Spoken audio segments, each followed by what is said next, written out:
Good morning, Umar Kemilainen. Good morning. Thank you so much for talking to Bayloric TV at almost 2 a.m. UK time. Thanks for having me. I'm always ready to be interviewed. Okay, so, man, Happy New Year first and foremost. Thanks. Same to you guys there in sunny Grenada. It's only coming up to 10 o'clock where we are, so the night is young. Okay. So, the first question. Bruce Scott, what happened? Well, that's a funny thing because that's what I would like to know. But what they were saying to me that Bruce Scott won't fight me in the weight where I promised to arrive to, which was close to his walking around weight. But you know, I wasn't going to kill myself. They was asking me to drop too much weight, and I said that no, I'm gonna drop one more stone, and that's it. And then they said that Bruce won't fight you in that weight. Wait. Let me get this right. You're light heavyweight or you're cruiserweight?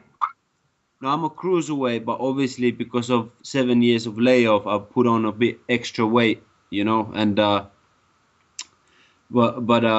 originally we agreed that I would do somewhere close to the cruiserweight limit, but then I said to them that I'll do 16 stone and not any less because I had too little time to do that, you know. So and Bruce Scott is almost 16 stone, so he's walking around and they said that he demands for me to drop down 14.4 stones, and I said no way I'm going to do that in 1 month. So basically, you would have come into the fight weight drained, and then, you know, who knows, Bruce hit you in the chin, you get knocked out, and that would have been that. Yeah, I mean, it's not worth. You know, the thing is that it's not worth for such a small money. You know, what I mean, it's not worth it. You know, to try to kill yourself to make the weight. Okay, so that fight's out the window. So what the hell is going on with your career, man? I want to know what's going on, because like. Yeah.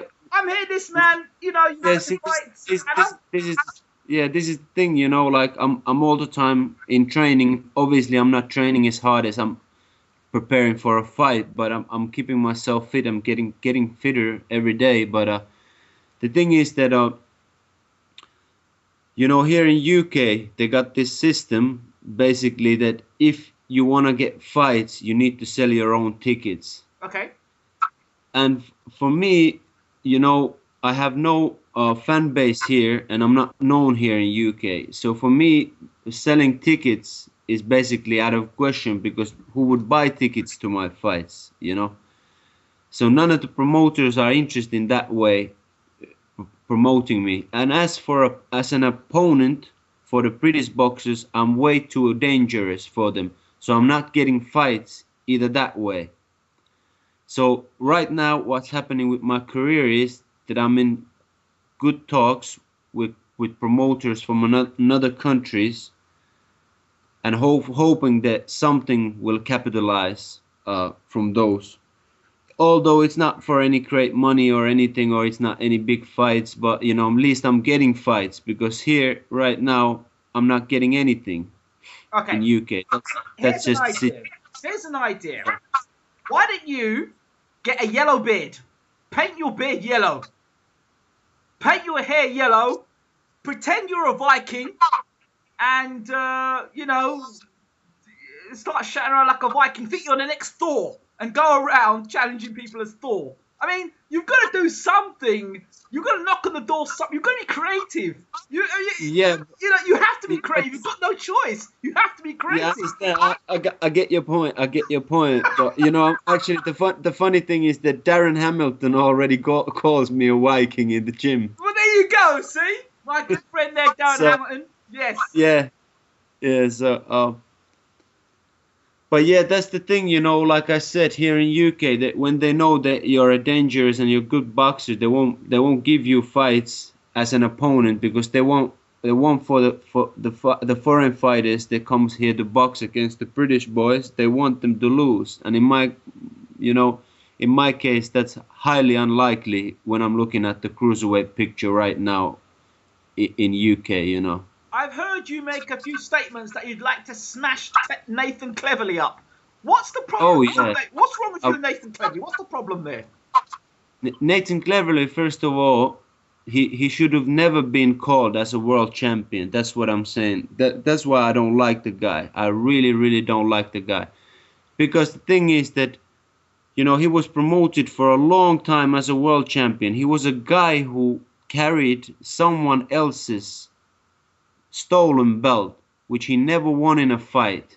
You know, it was a WBO belt that was stripped from Jürgen Brammer and, you know, was handed over to Nathan Cleverly. And now Nathan Cleverly was carrying that belt and for a couple of years and defending it against nobodies, you know. How can a guy be called a world champion or even a world class? You know, he's not even in the world class, you know. And as for him to stepping up into cruiserweight, that's just, you know, I mean, he doesn't stand a chance. Okay. That's the reality. Okay, I have to be. I'm not here. Listen, to this. I'm not here sitting at this point of my life where I've been 7 years out of the ring. I'm gonna claim that I'm a world class, but I guarantee that I'll beat every British cruiserweight there is in the market at the moment with the good notice, with the decent pay, which pays my that I can do economical, you know, weight loss, that I can do that I can do everything right, that it pays my training, pays my trainer, pays every expense that I'm going through while preparing myself 100% to a fight. I'll guarantee I'll beat every single British cruiserweight there is at the market. So you don't rate Nathan Cleverly's skill level? I don't rate him at anyways. I don't, you know, first of all, if a guy is looking, if a guy is getting, I'm the type of guy, you know, you need to really, you know, hurt me. You need, and I'm still gonna come back. Even, you know, if you don't put my lights out, I'm still gonna come back, you know. The thing is, I saw him fighting against Kovalev, you know, and immediately when he got hurt, you know, he was just looking for a way out. This is not a guy who I can rate, you know, at least like the other geezer who was trying to win a world title, what's his name? Value, yeah? Yeah. At least he got punched the shit out of himself, you know, and the referee had to save him, you know. He wasn't looking his way out. He was still in the battle. He still wanted to, his legs were gone, but he still wanted to brawl. He still wanted to fight, you know.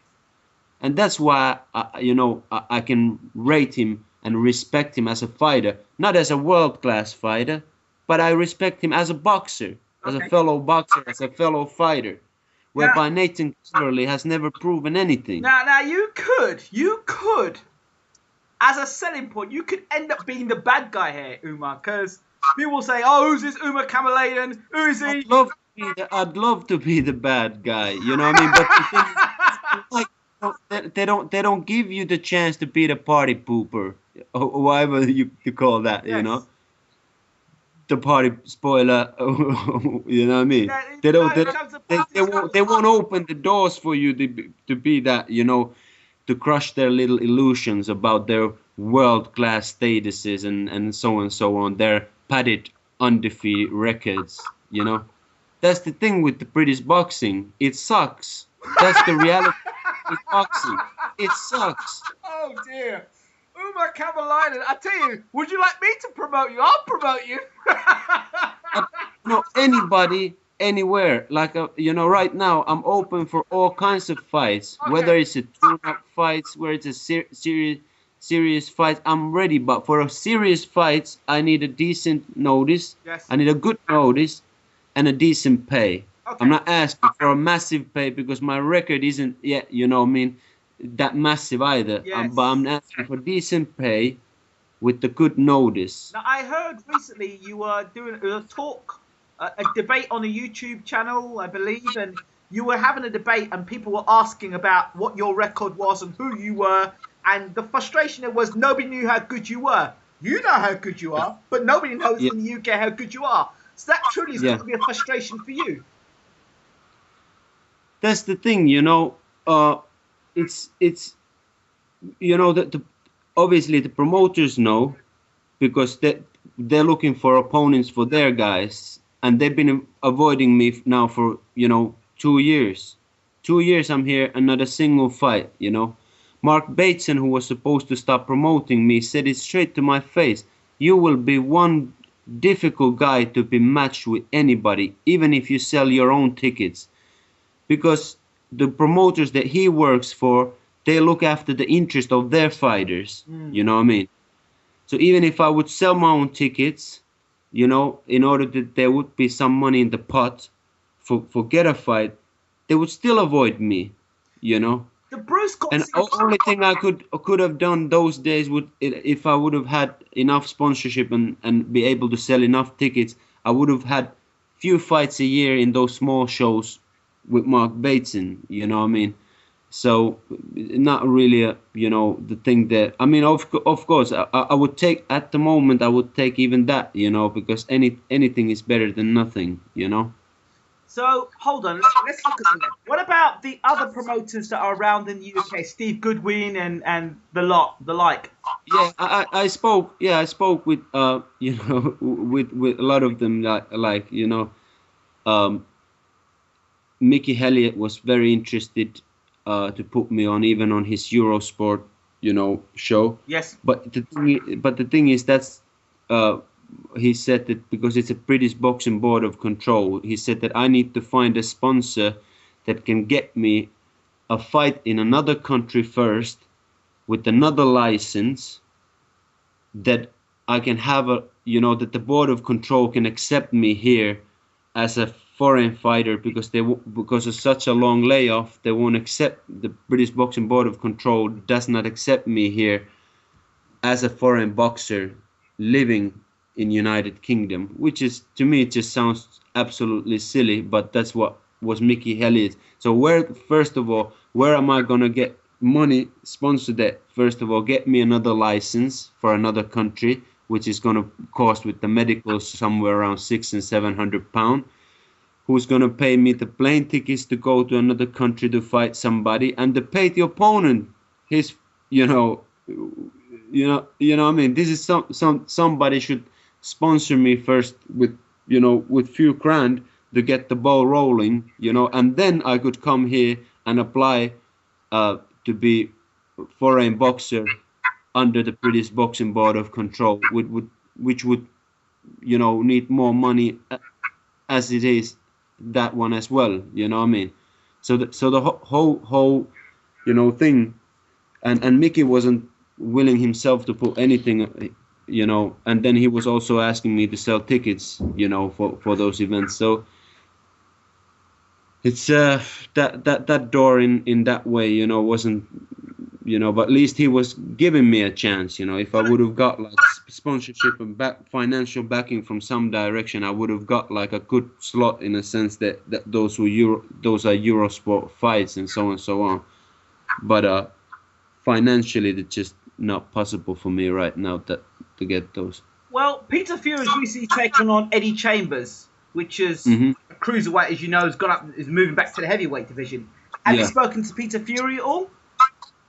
Yeah, actually, I'm planning. I'm hopefully to reach Peter. I want to speak to him, but it's just difficult to reach him, like to get hold of him, as to have a good conversation man to man, specifically right now, because he's in. I have him on Skype, but he's in another country currently. I would love to, because the thing is that he invited me.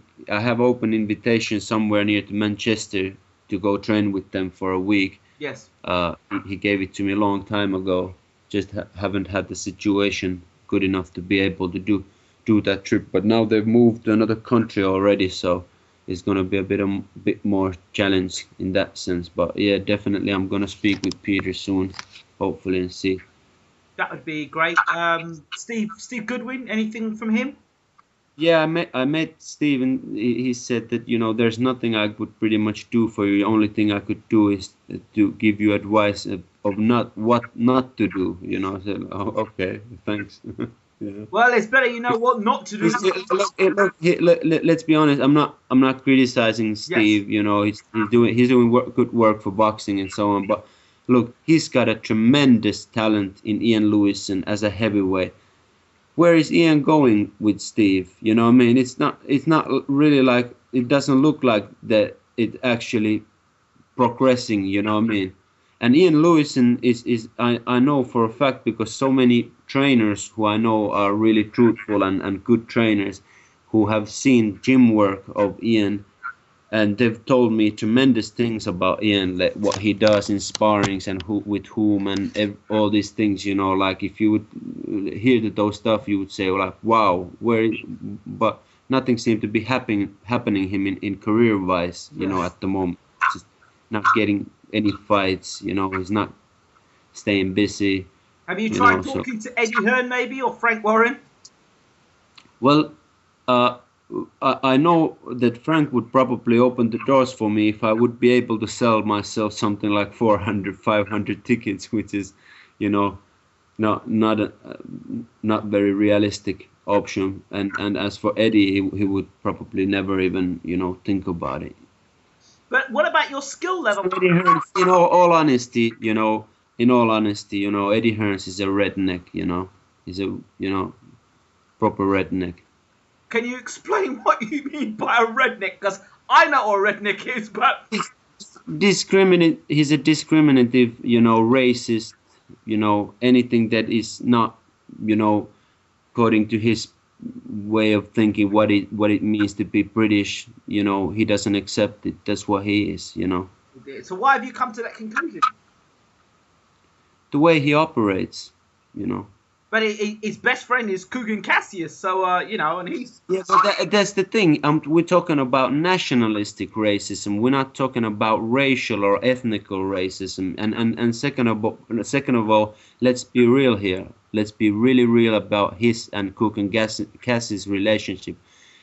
Eddie Hearns is the sole benefiter of that relationship. It is Eddie Hearn who get free media exposure out of that relationship with him and Cook and Cassius. So Cook basically is his Eddie Hearn's royal bag carrier, so to speak. This is the reality. Not that I have anything against Coogan. I like the guys, the way he works, and he's free to work for Eddie if he wants to work for Eddie. But I thought he was working for the boxing community, and I thought he was working for the fans, which he is. But unfortunately, these days it looks like Kukin is, really in the pocket of Eddie at the moment, and just wants to give him a free media exposure. And he's free to do so. It's a free world, free democracy, as they say. Sometimes I wonder what would happen if Bayloric TV ever came to return to the UK now in 2014, 2015, and started getting our cameras around and bringing a microphone around fighters. It'd be interesting to see what would happen. What do you think would happen?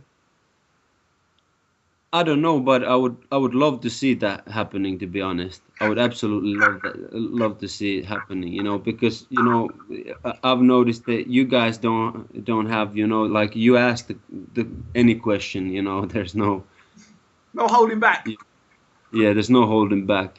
Tonight we spoke to, I don't know if you heard the interview of Ryan Rhodes.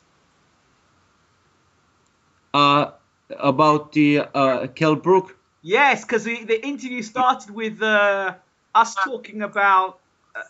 it started with me talking about Kell Brook and examining his career, and all of a sudden I found Ryan Rhodes making comments before I knew he was following me. And I've been a real respecter. I used to like Ryan Rhodes, because the one thing you can say about him, he fought the guys that were out there. Win, lose or draw, he fought the guys. Do you know what I mean? There was no ducking or diving. He wasn't protected. He fought, even when he got knocked out cold by Jason Matthews, he still came back, fought Alvarez, fought Jamie Moore, knocked Jamie Moore out. I mean, he was involved in some good fights. So, win, lose or draw, Ryan Rhodes was still a guy that would fight anybody. And I said to Ryan, I'm not being disrespectful to Kell Brook. What I am saying is that, is he special? And my question, my analysis of what I'm seeing and what I'm being told are two different things. I'm being told he's special. From what I'm seeing, he looks pretty ordinary. I like Kell, but I don't like being sold a lie. Because what ends up happening is you build an affinity with a fighter, then they go to America and they get smashed to pieces. That's what happens. That's, as a kid, I knew growing up, this guy's world class, that guy's world class, Frank Bruno's world class, Frank Bruno beat Mike Tyson, and then you see him go to America and he gets smashed by Tyson. And you think, oh my God. You know, it gets hurtful, it gets painful. You see your good fighters that you build up relationships with, and you see them going up, and they're going to that world title shot, and then they get a world title shot, and you see them getting smashed, knocked out, beaten through the ropes, referee coming and stopping the fight on them, their unbeaten record being destroyed, and of course with it, your own pride gets destroyed, because you're like, oh my God, that's a guy that I really like, getting smashed from pillar to post. So now I get a bit more skeptical when we get people like Jim Watt going, he's world class, absolute world class. When you hear that, you think to yourself, is he? He hasn't fought anybody in the top 10. And I thought world class meant that you fought for at least a couple of years among guys at the elite level. Kell Brook hasn't done that. And that was only my argument. So I just asked Ryan Rod, look, what's the score? And he said, okay, let's do an interview. And bang, we did the interview. So what's your thoughts on it? About Kell Brook? Yes. Well, I think Kell Brook has won the fights that he deserves to be now in the world class. But now he needs to step up with those fights in order to prove that he belongs to that world class, you see. He has won the fights that he's got the rating, which he needed to win. But in order that people will recognize him in the future as a world-class fighter, he definitely needs to step up. There's no question about it whatsoever, you know. But he's won the fight so far, which he needed to win. But now really, you know, there's no more time for padding. There's no more, you know, he's at that point where, you know, he needs to really fight them real guns. He needs to mix it up, you know. Another warm-up fight. Yeah. What kind of warm-up fight? Just a warm-up fight. Another warm-up fight before he fights Sean Porter. Okay. All right. But I thought Keith Thurman's going to fight Sean Porter. You tell me. I heard that Keith Thurman's going to fight Collazo. And if he fights Collazo, Collazo's going to get flattened. Yeah. Yeah, Louis Collazo, the guy who just flattened Ortiz. Victor Ortiz. Yeah. He's the same guy who lost to Ricky Hatton back in the day. Yeah, but he gave Ricky Hatton nightmares. Yeah. But I don't see Collazo beating Thurman. I really don't.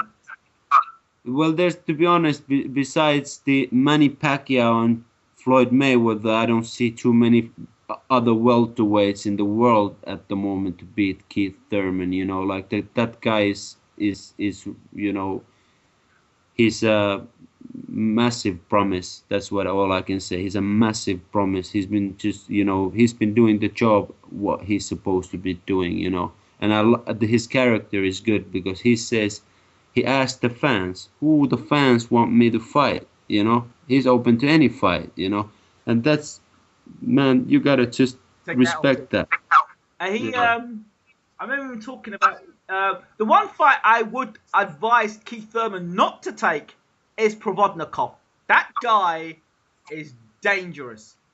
But Provodnikov right now is a light welterweight, you know, defending his light welterweight world title. And, you know, it's not, you know, we're talking about two different promotional companies. We're talking about two different weight divisions. So it's not really, you know, something that is realistic even to think about at the moment. But as in the welterweight scene, I think he can take anyone. He can take Marcos Maidana. He can take Amir Khan. He can take the Porter guy. You know what I mean? He can take Malik Naji. You know, he definitely beat the living crap out of Broner. You know what I mean? He can take all those guys. What about you Brook? know. Kell Brook. Yeah, that honestly, that would be an interesting fight. Because that would be really the fight that would determine whether Kell Brook ever was meant to be called as a world-class fighter. Would you? Would you really, honest promoter? Be honest. Look me in the eye and tell me. Would you stick Kell Brook in the ring with Keith Thurman tomorrow? I would, because that's the thing, I see myself as a boxing fan, and if I was a promoter, I would love to work with somebody like, Thurman, because he loves to give the fans the best fights. So me as a promoter, if I was in that situation, heck yeah, that would be the fight that should be done. Of course it should be. It's a crossover fight. Because then that would be the limit, where we could define everybody get, all the doubts about Kell Brook, whether he ever should be called. Because I don't believe he could win, but if he could stay full time 12 rounds, then we could say that yes, he's a world-class fighter. And even if he get knocked out, it's not a shame to get knocked out by one time. Because this guy he's a heavy-handed, guy. Thurman is you don't really want that now, do you? Honestly, you don't really want that fight. You'd rather Sean Porter fight. Let's be honest. Yeah, of course, the world title fight is always, more interesting. No doubt about that. There's no question about that. But if you look at the IBF ratings right now, if the champion is Porter, yes, and Kell is number 1, yes. So in order to get to the champion, you need to first, clear the number 1 out of the way. This is how boxing should least work. It doesn't always work that way, but it should least work. So Thurman should first clear Kell Brook out of the way in order to get to the Porter, because Porter is the champion, So he needs to first claim the number 1 spot, and then take the champion out. But obviously, as you mentioned already, Kell seemed to be having another warm-up fight. In a meanwhile, after all these years of warm-up fights, you know what I mean? I thought the muscles have been nice and warm now, eh? Yeah.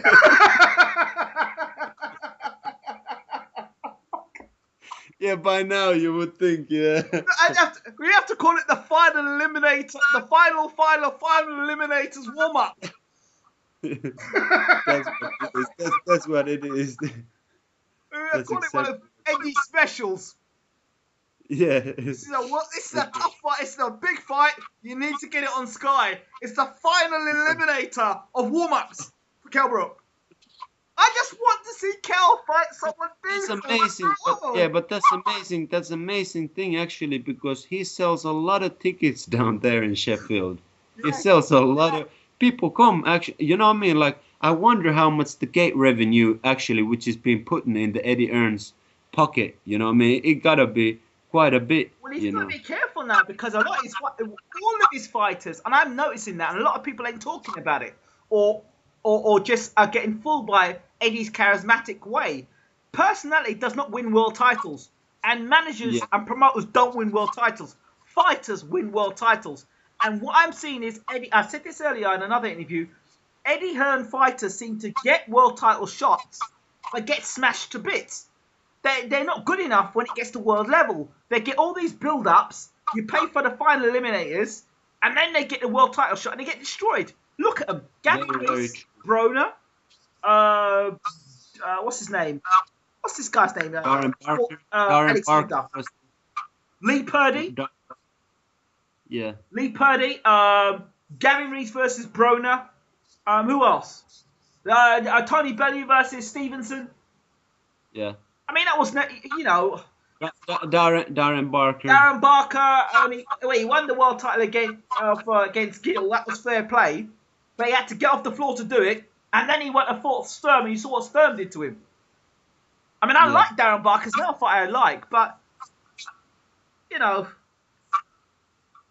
I think Barker is exception to the rule, because I think Barker actually had the skills.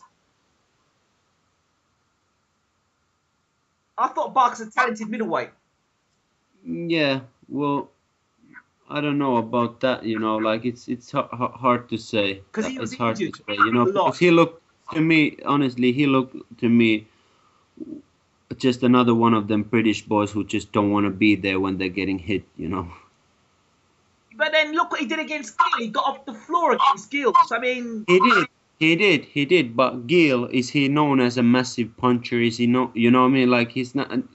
You know what I mean? It's like his wins. You know, you know his last win against Mundine. That was really questionable, to be honest. yeah. You know, the whole scene, how it was set against Mundine. You know, like everything was against Mundine Yes. before the fight already. You know what I mean? How he won the titles from Sturm, you know, also that one was a little bit, you know what I mean, like he won by first he won the IBF strap from the what's the other guy's German guy's name, Sebastian Sylvester, by split decision. Then he won from Sturm the other strap with split decision, you know, and really questionable split decisions, to be honest. So you know, that he won, and then Barker, you know, barely won against Gill. You know, yeah, it was a world title fight. He won the world title. I take nothing. I don't take nothing away from that. You know what I mean? But like, but when he fought Sturm, you could really see that there was no heart in the game. You know, you could see, although Sturm looked really good though. You know, I mean, yeah, he could have taken out a lot of guys, you know, on that night. He could have taken out a lot of guys. Even if I compare, like, Gennady Golovkin's fight against the guy, which he fought in New York just before, was it Stevenson or something, the guy's name? Macklin? Not Macklin, no. In Macklin fight, Golovkin looked deadly, but the fight after that Rosado? was... not Rosado, it's... a guy against Proster? No, I think his name was Stevenson or something. Oh, Curtis, you know? Stevenson. Curtis Stevenson, yeah. I mean, if you compare that Golovkin, and you would want to match that Golovkin against the Sturm who demolished Barker, you know what I mean? You wouldn't really logically give Gennady too much of a chance in that fight. But like, obviously, you know, those were two different nights, and you know, I don't know. Would love to see that fight though. You know, would be like now would be a good fight. Sturm against Golovkin. He's another one that needs to step up now. He does need to step up. I'm not a believer in Golovkin yet. Yes, he can punch, and yes, he can close the range down. Can he do it at the higher level against the better fighters? That's what I want to know. See, this is the thing, because there's too much pressure on his shoulders right now. It's way too much pressure. That Absolutely. KO pressure, you know. He's trying too hard to deliver that knockout for everybody. I've seen the videotapes of the guy sparring. I've seen his amateur fight. He's extremely technical fighter. You know what I mean?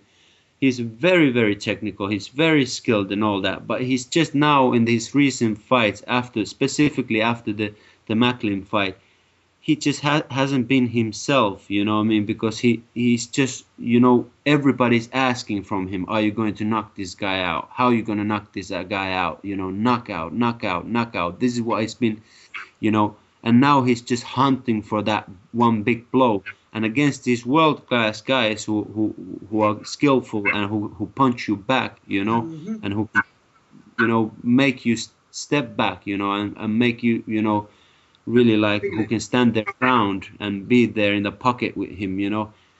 That kind of looking for that one deadly single shot isn't gonna, you know, it's not gonna work. Especially specifically if you look somebody, if Martinez get his act together and who's a slick, you know, moves around his ankle, you know, he will just pepper Golovkin. To be honest, he will just pepper him absolutely. And his counter punches are so, as we saw against Paul Williams, you know, his counter punching can be so deadly. You know, Martinez can be such a timer with his. And the thing what he showed against Macklin is amazing. He can dig deep. You know what I mean? He can come forward in the later rounds. He can dig deep, and he can overpower the guy and blast him away like he did with Macklin. Because he was losing the fight on points. He didn't have his best night on that night, and he was losing the fight. So he knew that he had to dig deep. And what he did, he just pushed the gas. He put another gear, on and ended the fight, And I don't know, Golovkin, yeah, he hasn't proved himself yet. Definitely, no. I agree with that. Yeah, I looked at his fight against Adama, and for me, I wasn't impressed because Golovkin's walking straight lines, and he's getting caught with punches coming in. And of course, you're going to get punch in boxing. But what I want to see is a bit of head movement. I want to see you slipping punches and moving in, and he's just walking in and just trying to land punches. And as you said, he's going to get tagged against bigger punches, and you can't walk people down like that. You've got to think differently. Have you seen Golovkin when he fought against one of my old training mates?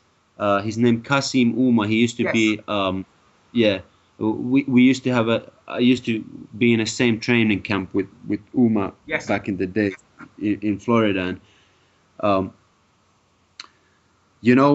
if you see that fight, he's giving a lot, and Kasim is completely out of shape, but he's giving so much difficulties to Golovkin, so much, from that southpaw stance. And if he would have been in better shape, who knows, he might have won that fight, but he was completely out of shape. So there are many fights that been really like been giving like indications of Golovkin's mistakes, major mistakes. So I know you're a man that's on Twitter, and I know you've got a lot to say. What's your views on the Twitter world, looking from the outside, looking in? What do you see? I think the Twitter. I don't know even why I'm in there, to be honest, but it's like people follow a lot of silliness out there, on Twitter. That's one thing, but it's a really good for, because the celebrities are in there, and that's really good when they tweeting, like. But then again, like guys like Floyd Mayweather, when he publicly announces that I'm not actually the guy who's tweeting, that I got 3 guys working on my Twitter page, kind of like, that's why I don't follow Floyd. That's only the reason why I don't follow Floyd on Twitter, because it's not actually Floyd Mayweather who's tweeting. Who knows who's tweeting, whose thoughts are there, you know what I mean? Yeah. So you know what I mean? But yeah, I definitely like, because a lot of guys like David Hay is there, Tyson Fury is there, It's Tyson when he's tweeting. Oh yeah, that's like those guys make an interesting tweet world, So, if you now, I mean, what happens for you in the next 6 months, do you say, Umar? Well, first of all, I hope that I'll be able to collect enough money that I get some kind of fighting license, that I'm officially a professional fighter, because I haven't been that in a few years, That's one thing I wanted. And hopefully then I'll land some fights, That's what I just, but like there's no really, because the ball is not rolling, so it's difficult to say which direction it's going, But like I said, I'm open for all kinds of fights, whether it's just the tune-up fights, serious fights, or I'm at that point of my life where I just need to get fights. Now, the question I've got to ask is: are you punished, or are you being punished for being I hate to use the term unlicensed boxer? Is that punished? Are the British Border Control punishing you because of that? No, I don't believe so at all. I don't believe that is the case. I don't. But like Mickey Elliott, promoter, was explaining me that they might not give me the, even if I get the money, you know, for the license, they might not even give it to me straight away without me taking a fight in another country in order to give them evidence that I have been boxing, you know, that I'm an active and capable boxer. Okay. So what about, I know that you've got, a lot of people don't know, but back home, that you're quite popular back home. Did you not get some sort of support from back home? Not financial support, not whatsoever, but I would get fights. That's for sure. I would get fights there on the cards. So can you not get people to sponsor you or anything like that back home? No, that's the thing, because the people, I don't even call it back home. You know, England's my home. This is my home. This is where I, you know, England's the country that gives me the freedom to be what I am, and nobody with outside the British boxing scene, which is full of rednecks, you know, the country is very open-minded. You know, I love the British society in a sense that it's very open-minded with all beliefs, all ethnicities. It's a multicultural society. Unfortunately, the boxing scene and the boxing circuits are not. There's still so much stiffness in those. You know, it's not as smooth as the could be society, you know. But you know, Finland is not my home. You know, I've born there. I've lived maybe majority of my life in there, but I just don't see eye to eye with those people there. You know, and I don't like really. It's not, like I said, not my home. I'm not. You know, I can be identified as a Finnish because I've, you know, lived majority of my life there, and I've born there, and I have the Finnish citizenship, you know. But it's out of question for me to go back to Finland. Wow, that's a big statement. That would be like Vitaly Klitschko or Vladimir Klitschko saying, "I'm not going back to the Ukraine." That's a big statement. Yeah. But you see, the thing is that when they go back to Ukraine, they're celebrated champions. They are the heroes of the country, you know. Many people, because in Finland they got like this, I'm a Muslim, you see, and they got this really like anti anything that is not Finnish, you know, and not seen as Finnish, you know. They are against it, you know. They don't think that it belongs to Finland. So as a Muslim athlete, you know, you don't belong to Finland. You know, that's just how the people see it. So what about the Muslim community? Would the Brotherhood not support you? The Brotherhood that's the thing about it, is that in Finland, like everywhere else in the world, the Muslim communities are very weak. But in Finland, it's very weak specifically because it's so small. Right. You know, it's really, there's not many Muslims in the whole of country. And many come from very poor conditions from another countries. You know, a lot of people struggle with getting jobs and everything. Like, for instance, me, I don't get. They got plenty of jobs there, but I don't get none. You know. So, just because of my first name, you know, they always ask me, why do you have a name like that, and so on, so on. So I'm getting discriminated in every aspect of life there. So in the UK, you can work then. I can work, yeah, but the thing is that the work situation currently here isn't that strong. You know, they got 3 million unemployed people, and when you're uneducated young man here, and you're not, you know, to get permanent work, you can get like part-time jobs and like stuff like this, you know, just to get by. But to get a good, decent, you know, income, steady income here isn't really easy at the moment, you know. That's being real, isn't it? That's what it is, you know, and it is what it is. So how do you cope? You know, everything I believe it's from the grace of God, you know. So everything I get, I praise God, you know. That's just, you know, how do I explain it? I can't, you know, the God's ways. It's impossible.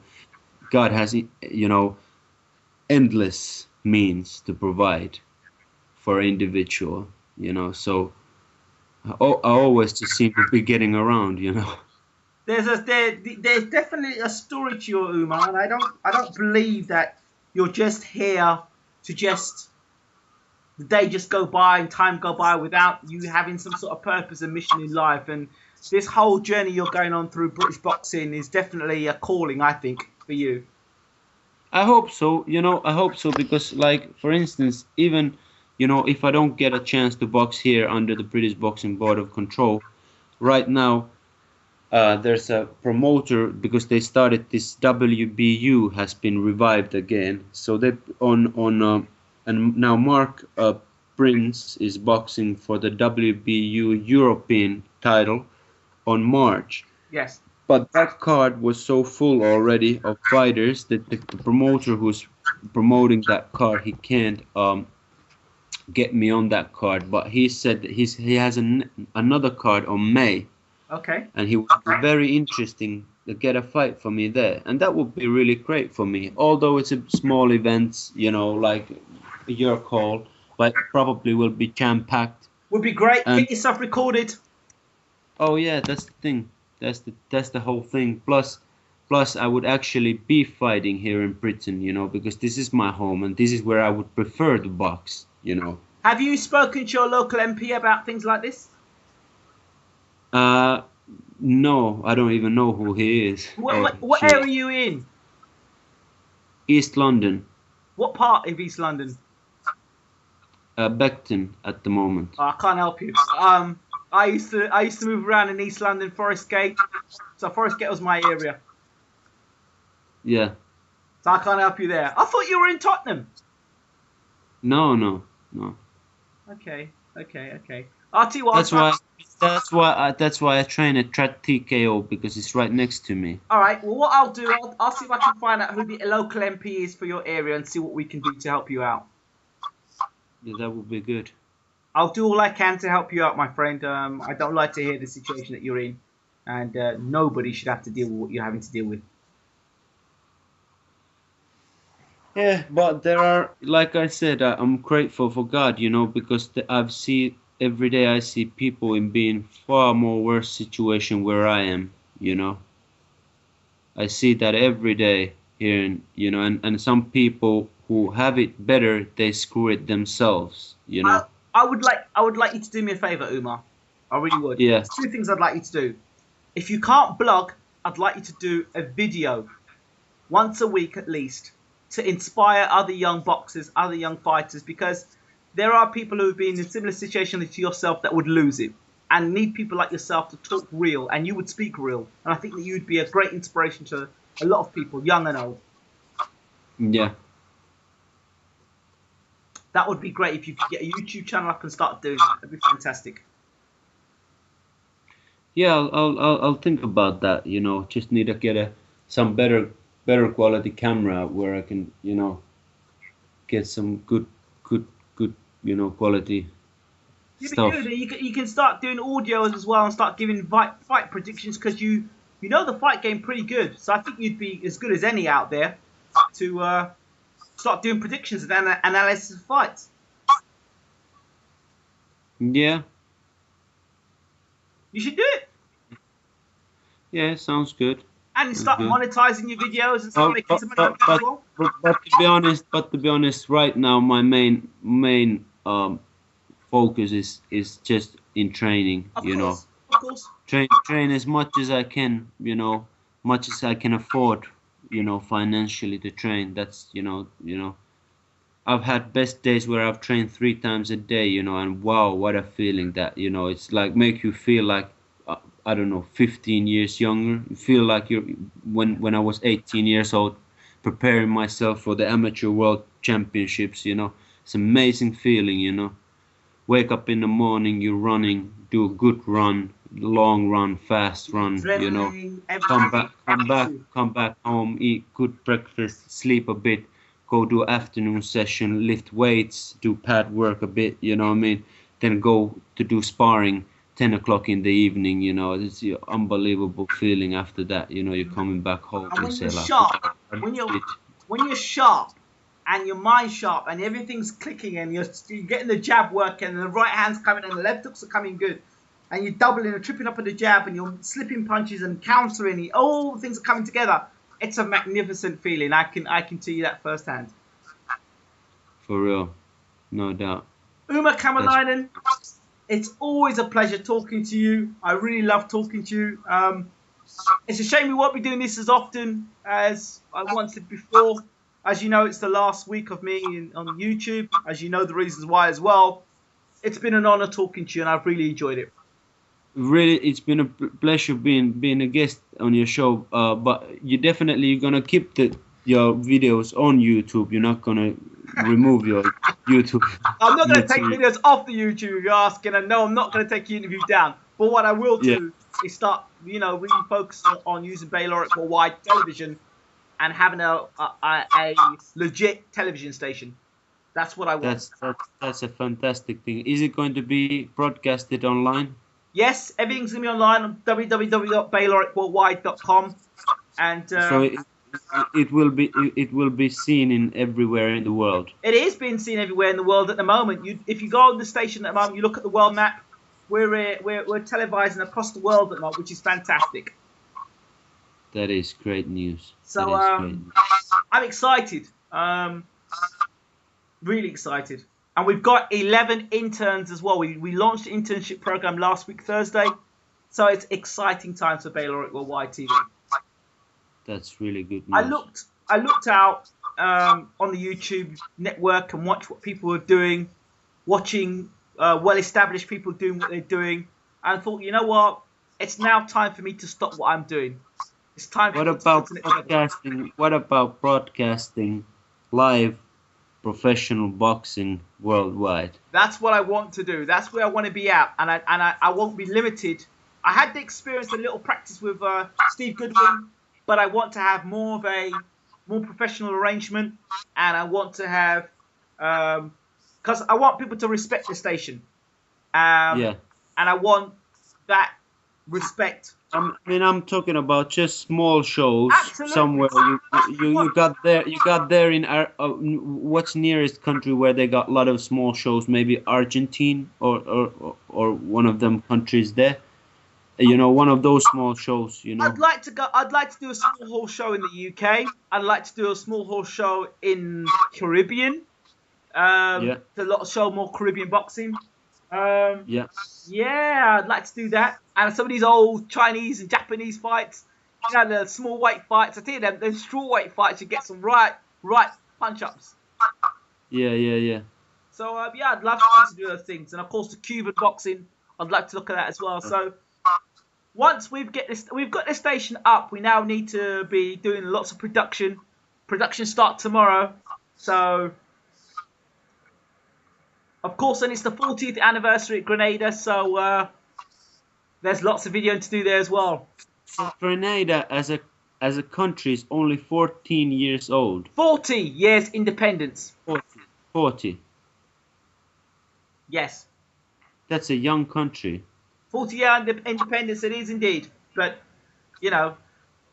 there's much stories there. We've got the story, obviously, of the Americans invading us and assassinating or killing our then Prime Minister, being taken out. So there's lots of history there, lots of great history. Yeah. And I hope it's a definite country worth of visiting. Absolutely. So that's the aim. So bringing lots of positive, progressive news, and of course, as you know, the Bayloric way. Once we start doing video interviews. You know what sort of interviews they're going to be. They're going to be interviews uncensored and straight to the point. That's good to hear. That's really good to hear. Umar Kemilainen, thank you so much for talking to Bayloric TV. Thanks for having me. Take care. Bye-bye. Bye.